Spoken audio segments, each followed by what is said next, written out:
Den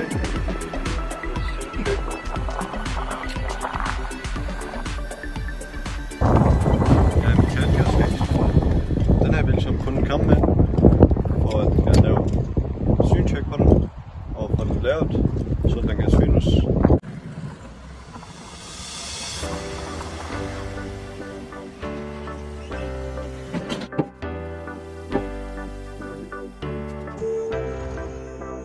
Vi starter med tjek. Lygterne bag, forlygten virker, blinkelys virker, stop, baglygten virker også, tårlys virker, så har vi en blinkelys virker, og baglygten virker også, men der mangler en, som er sprunget.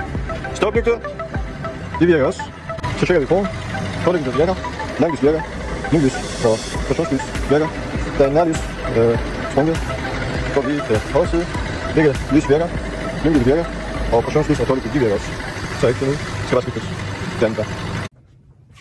Så tjekker vi bilen. Bremserne ser fint ud. Og de hænger ikke fast. Det er det også. Heroppe. Det kører sgu fint. Skiverne og klodserne. De ser ret godt ud. Siderne. Det er der ikke knækket endnu. Det er det samme herovre. Underbrugen ser fint ud. Næsten. Ser ud lidt til rust, men der ikke holder endnu. Bremserne foran, de er meget slidt. Klodserne også det samme, som I kan se herfra. Bremserne her også, det er det samme. Tjekker vi lige dæk. De er slidt, sideslidt. Ser fint ud her, som om kamper kan ikke helt justere derovre. Så skal jeg se, 2 nye dæk. Her ser det også ud til. De er slidt, sideslidt. Det ser fint nok ud. Her. Der skal 2 nye dæk på. Styrkul i venstre side. Så er det ikke noget i højre side. Så er det styrkul i venstre side. Fæderne. Ser det rigtig godt ud.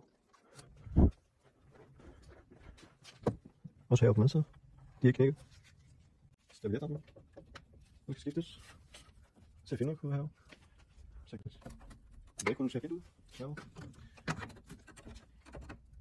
Det ser også fint ud her. Ja, som I kan se.